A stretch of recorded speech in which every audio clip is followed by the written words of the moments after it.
Good morning friends. Today our topic is open circuit and short circuit. Open circuit ante enti, short circuit ante endo telusukundam. Open circuit voltage is very high and current is almost zero. In short circuit current is very high and voltage is almost zero. ఎందుకు ఇట్లా జరుగుతుందో ఒక చిన్న example తోటే మనం discuss చేసుకుందాం.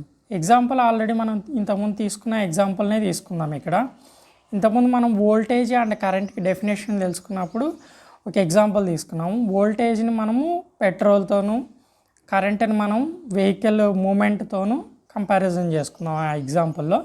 Same అదే ఎగ్జాంపుల్ని ఇక్కడ మనం తీసుకుందాము. ఇప్పుడు ఓపెన్ సర్క్యూట్ అంటే ఏదైతే వెహికల్ వెళ్తూ ఉందో ఒక పాత్లో, ఆ పాత్ అనేటువంటిది ఒక పర్టికులర్ ప్లేస్ దగ్గర ఓపెన్ అయిపోతుంది. అంటే అక్కడ కట్ అయిపోతుంది ఇంకా పాత్, ఇంకా తర్వాత పాత్ అనేది ఉండదు. సో పాత్ అనేటువంటిది ఇంకా ఉండదు కాబట్టి వెహికల్కి ఇంకా మూమెంటం ఇచ్చే అవకాశం లేదు. ఇంకా అక్కడితోనే ఆ పాత్ అక్కడితో ఆగిపోయింది కాబట్టి అక్కడి వరకు మాత్రమే వెహికల్ అనేది మూవ్ అయ్యి అక్కడికి ఆగిపోతుంది. సేమ్ అదేవిధంగా ఓపెన్ పాత్ ఏర్పడింది అంటే ఇక్కడ ఏమవుతుంది అంటే ఎలక్ట్రాన్ అనేటువంటిది ఆ ఓపెన్ పాత్ వరకు మూవ్ అయ్యి అక్కడే ఆగిపోతుంది. ఇంకా తర్వాత ఇంకా మూమెంటం ఉండదు.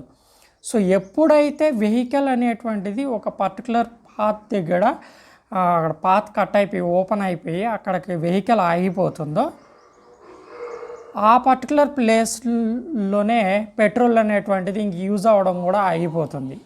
ఎప్పుడైతే పెట్రోల్ యూజ్ అవ్వడం ఆగిపోతుందో అంటే వెహికల్ ఆగిపోయింది అంటే ఆటోమేటిక్ పెట్రోల్ యూసేజ్ కూడా ఆగిపోతుంది. పెట్రోల్ యూసేజ్ ఎప్పుడైతే ఆగిపోతుందో పెట్రోల్ అనేటువంటిది హై అవుతుంది. ఓకేనా, ఆటోమేటిక్గా. సో దానివల్ల నీకేమవుతుంది, కరెంట్ అనేది ఆల్మోస్ట్ జీరో అవుతుంది. కరెంట్ ఎందుకు ఆల్మోస్ట్ జీరో అవుతుంది, వెహికల్ ఆగిపోయింది కదా, మూమెంటం లేదు కదా. సో అదేవిధంగా ఇక్కడ ఏమవుతుంది, వోల్టేజ్ అనేటువంటిది హెవీ అయిపోయి ఉంటుంది, వెహికల్ ఎలక్ట్రాన్ మూమెంటం లేదు కాబట్టి కరెంట్ జీరో అయిపోతుంది. సేమ్ అదేవిధంగా షార్ట్ సర్క్యూట్ అంటే ఏమిటంటే, షార్ట్ సర్క్యూట్ అనేటువంటిది ఫ్రీ పాత్ అనేది క్రియేట్ అవుతుంది అనమాట. అంటే నార్మల్గా అయితే అది లోడ్ వరకు మూవ్ అవ్వాలి ఎలక్ట్రాను, లోడ్ దగ్గర యూజ్ అయ్యి, అంటే లోడ్ ఏదైతే మనము బల్బ్ కానీ ఫ్యాన్ కానీ లేకపోతే ఏవైతే ఎలక్ట్రికల్ ఎక్విప్మెంట్స్ ఆపరేట్ చేసుకున్నామో ఆపరేటర్స్ దగ్గర యూజ్ అయ్యి ఆ ఎలక్ట్రాను తర్వాత డిశ్చార్జ్గా రిటర్న్ బ్యాక్ అవుతుంది క్లోజ్డ్ పాత్లో. ఓకేనా, అలా కాకుండా అది లోడ్కి వెళ్ళడానికి ముందే ఎక్కడైనా సరే ఒక 2 వైర్స్ కనెక్ట్ అయ్యి షార్ట్ సర్క్యూట్ అక్కరైంది అనుకోండి.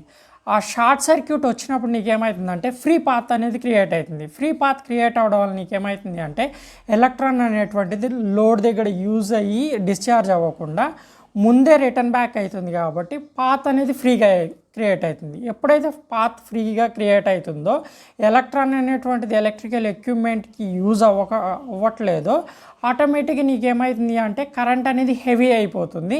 వోల్టేజ్ అనేటువంటిది తక్కువ పొటెన్షియల్ ఎనర్జీ కూడా ఫ్రీ పాత్ అనేటువంటిది ఎక్కువగా, అంటే ఎలక్ట్రాన్ మూమెంటం అనేటువంటిది ఎక్కువగా ఉంటుందన్నమాట. దీనికి ఎగ్జాంపుల్ ఏంటి అంటే ఇప్పుడు సపోజ్ చూడండి, వెహికల్ అనేటువంటిది తిరుమల కొండపై నుంచి కిందికి మూవ్ అవుతుంది అనుకోండి. అప్పుడు నీకేమవుతుంది, హై నుంచి లోకి మూవ్ అవుతుంది వెహికల్ అనేటువంటిది. సో అంటే ఇక్కడ ఏమవుతుంది, పెట్రోల్ అనేటువంటిది ఎక్కువ యూజ్ అవ్వాల్సిన అవసరం లేదు. జస్ట్ డ్రైవరు వెహికల్ని ఆఫ్ కండిషన్లో పెట్టుకున్నా కానీ అది కంప్లీట్గా కిందికి మూవ్ అవుతూ వచ్చేస్తుంది, అంటే ఫ్రీగా వచ్చేస్తుంది అనమాట. ఫ్రీ పాత్ కాబట్టి, అంటే హై నుంచి లోకి వస్తుంది కాబట్టి ఫ్రీగా వచ్చేస్తుంది. అంటే అప్పుడు ఇక్కడ నీకేమవుతుంది, ఈ ఎలక్ట్రాన్ మూమెంట్ అది వెహికల్ మూమెంటం ఏమో హెవీగా ఉంది, పెట్రోల్ యూసేజ్ ఏమో తక్కువగా ఉంది. అంటే ఏమవుతుంది అక్కడ సేమ్ ఇప్పుడు చూడండి, వాల్ ఎక్కువగా ఉన్నటువంటి ప్రాంతం తీసుకోండి, హైట్ నుంచి లోకి వాటర్ వస్తున్నాయి అంటే ఏమవుతుంది, అక్కడ వాటర్ మనం హైట్లో వాటర్ పోసినట్లయితే లోలోకి వాటర్ అనేది ఫ్రీగా వచ్చేస్తుంది, దానికి ఎట్లాంటి ఎనర్జీ అవసరం లేదు. అలా కాకుండా లో నుంచి హైకి పంపించాలనుకోండి వాటర్ని, అంటే మనము గ్రౌండ్ నుంచి 3rd ఫ్లోరు 4th ఫ్లోర్కి వాటర్ పంపించాలి. అప్పుడు ఏమవుతుంది, లో నుంచి హైకి పంపించాలంటే మనం ఎనర్జీని యూజ్ చేయాలి ఇక్కడ. అంటే మోటార్ని యూజ్ చేసి లో నుంచి హైకి వాటర్ని పంప్ చేస్తాం.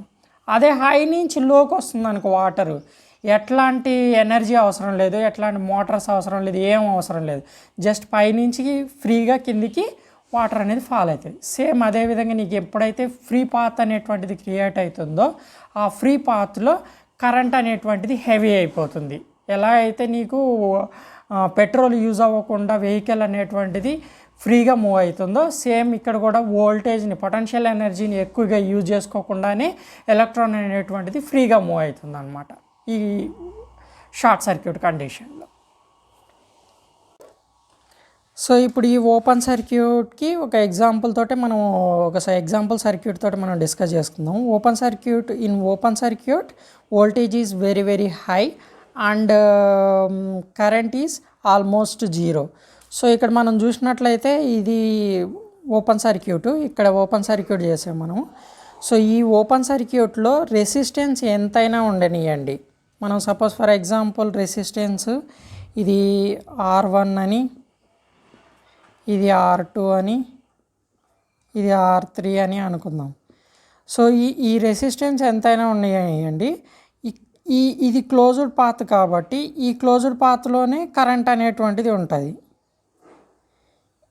ఇది ఓపెన్ సర్క్యూట్ అయిపోయింది కాబట్టి ఇందులో కరెంట్ I2 అనేటువంటిది ఆల్మోస్ట్ జీరో అయిపోతుంది. అంటే ఇది ఓపెన్ సర్క్యూట్ అయిపోయింది కాబట్టి ఇక్కడ కరెంట్ I2 అనేటువంటిది ఆల్మోస్ట్ జీరో అయిపోతుంది. ఓకేనా?